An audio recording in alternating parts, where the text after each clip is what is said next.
This is Cassie Harity in the Life Unlimited Training Department, and I'm going to be going over ISP data clinician reports, healthcare reports, and a walkthrough of how to read an RN nursing summary.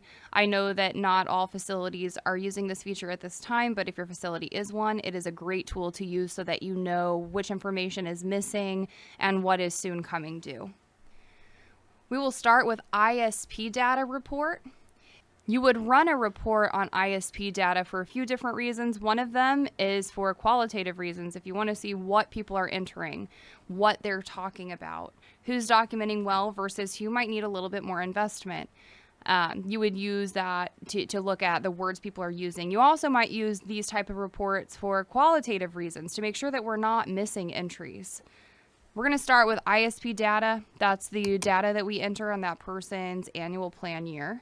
So if we're running a report on ISP data, we click Individual, ISP Data Report, find the home for the individual that you hope to run a report on. We are using Opie Otter again, so I'm going to click ISL. That's where he lives. Find Opie. He's right here.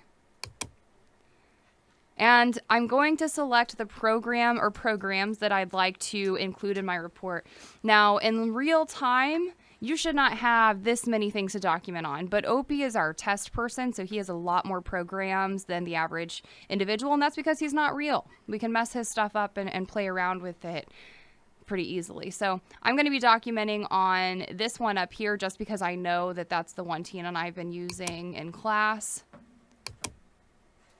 Programmatic report, that's going to give you statistics. That's going to tell you which percentage and how many times within a month's period did Opie accomplish a task. So that's basically scoring methods, which is gone over in documentation part 2 training. Clinician report is the one that I'm going to be teaching you today. So change from programmatic to clinician. That's going to give you a written representation of what staff are entering. Pick your time frame. I highly suggest that you check Therap every day. If you wait to look for missed entries once a month, you are going to spend the entire next month trying to track down people who have missed entries, and that whole next month, you will have no time to check its entries. So I really suggest that you do this daily. If there's a system that works where you can do it every other day, cool. But I wouldn't stretch it out to any more than that, or else you're going to find yourself in a pretty big hole that's hard to get out of. So I'm just going to look from the 12th to today. That's a 2-day time frame. Generate. I can see every entry that has been entered within that time frame. Now remember that I started my timeline on the 12th. My first entry is the 13th. That means that from the 12th until Tina's first entry at 7 a.m. on the 13th, either Opie needed to have been out of our care or someone has a missed entry and I need to call my staff in and have that be corrected. We cannot bill for services that weren't provided. We cannot prove that services were provided if there's no documentation proving that they happened. So I'm going to read Tina's log. I prompted Opie to get up at 7 a.m., but he said he was tired and wanted to sleep in. From reading this, I know that Opie was in our care at 7 a.m. This means that I have no less than an overnight missed entry, although I might be missing more from the day previous. I would just need to do a little bit of exploring.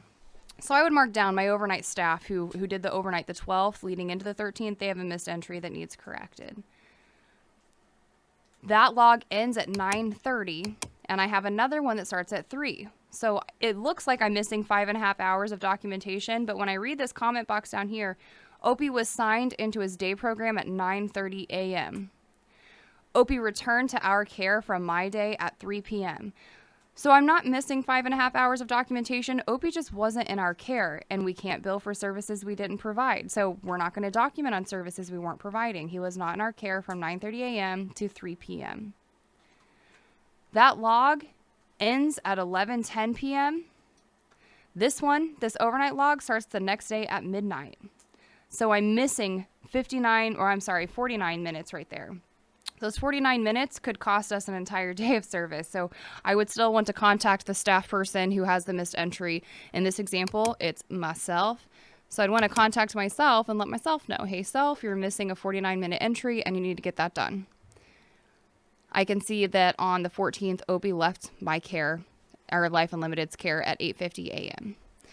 This is a clinician report. This is how you're able to look over the documentation talents of the people who you're supervising. And remember, it's the role of a supervisor to make sure employees have the tools needed to do their job and to act on deficits and impairments. So if I notice that someone is really struggling with documentation, it's my job to teach them a better way and to actively invest in them. That is the responsibility of a supervisor. What I can also do, if I scroll down at the very bottom, I can export this to service verification form. I'm going to save this.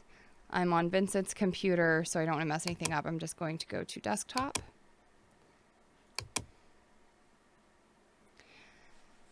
If you're just wanting to very, very quickly see which entries are missing, you can use a service verification form. So with this, I would see I have documentation on the 13th from 7 to 9:30. I have documentation on the 13th from 3 to 11:15.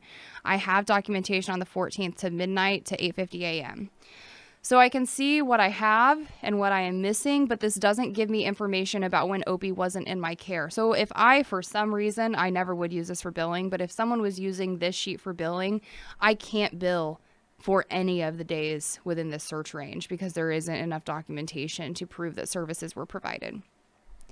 So this is just a fast way to look over which entries are missing. The initial way that we were going over here, this way right here, is going to be much more beneficial for actually reviewing what was entered.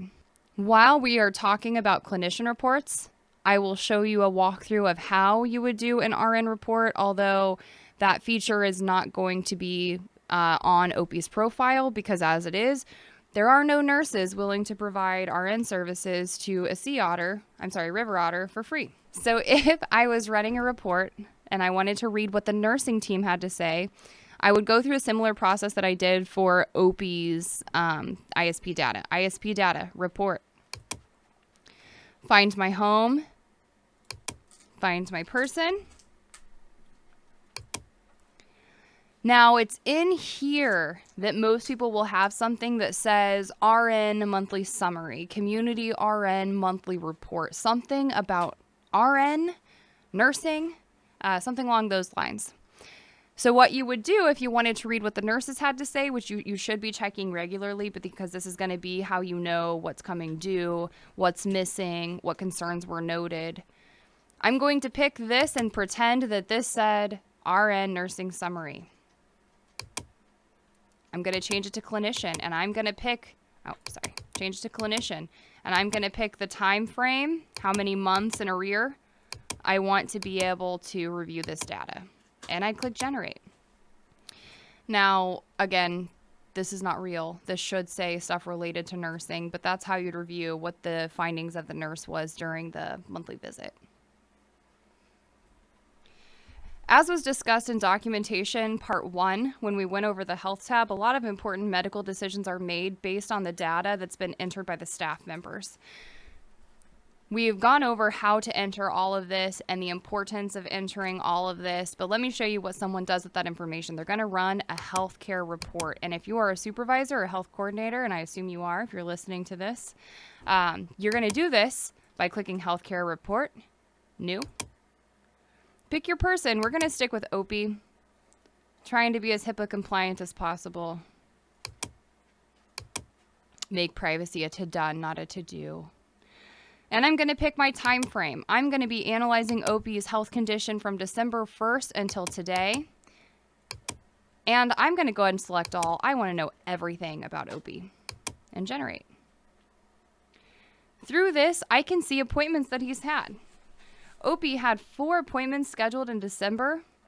It looks like one of them was an emergency visit to his primary care physician. That's interesting. But he had 3 appointments that were scheduled and there's no follow-up. They weren't changed to completed. So I'm going to believe that these appointments were not done. He wasn't taken there. But I would be curious to know, were they canceled, refused? Did we forget to take him? I'd want to know the reasoning that he wasn't taken to these appointments. But I didn't want to go.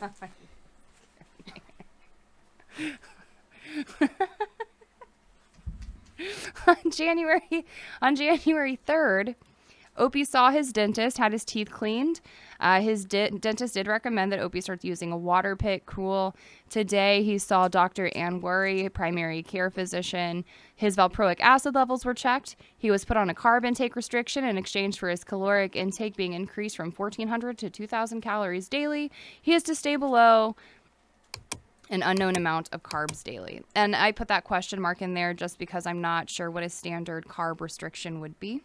And I don't want to give anyone weird ideas of what's appropriate for that. Let your physician decide that for you. Blood glucose. Looks like we were checking Opie's blood glucose on a really odd time schedule. This isn't being done daily. It's not being done twice a day. It looks more like it's being done as the training department is teaching how to enter blood glucose. What do you know? His values. I can see all of his blood glucose values. On this day, insulin wasn't given because he died. Now, we talked about that a little bit in the health training, but height and weight, I can review how his height and weight have changed, what immunizations he had during that time selection period, what he's eaten and eliminated. He had one day where he had heavy bleeding from menses. He has had 3 seizures, and I could check his vital signs. Vital signs, if you didn't know, are due once monthly. So you want to be checking this no less than a week after the first of the month to make sure that these have been entered. But this is what a nurse is going to look at. This is what a health coordinator is going to look at. This is what might be provided to a guardian or a physician if we're trying to make a big medical decision. This information is what's provided, and that is how you run a healthcare report. If you would like to save a healthcare report, you're going to name it up here, and you'll do it by naming it last name, first name. So this is Otter, Opie. You can't use spaces, so you should use periods. What are you saving? Health care report. And what is the time frame? Because the more you save these, the more they're going to start adding up.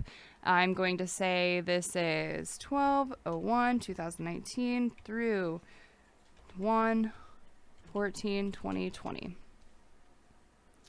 And I will save this. If you need to send a saved report, either a saved clinician report that's going over information that staff have entered, a clinician report reviewing an RN nursing summary, a healthcare report going over a person's health condition. If you need to send it for any reason, you're going to do that through the SCOM feature by clicking Compose. Find your person. We have Opie. Opie.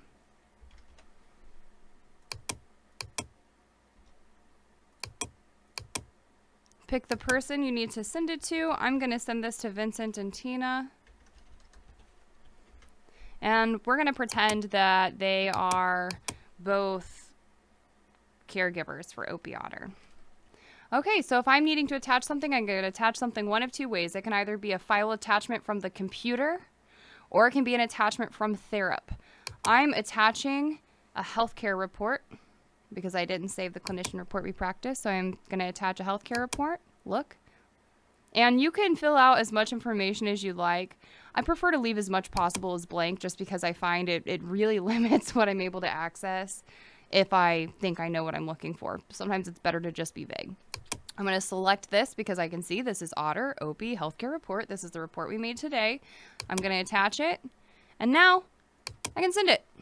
And they can open it. Now, when you're sending healthcare reports, though, it's important to note that depending on how you have saved it, direct support professionals who do not have supervisory access are not going to be able to open a healthcare report or a clinician report or a programmatic report when we get to that point of teaching those.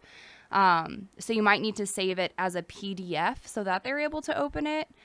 But that is how you would send them.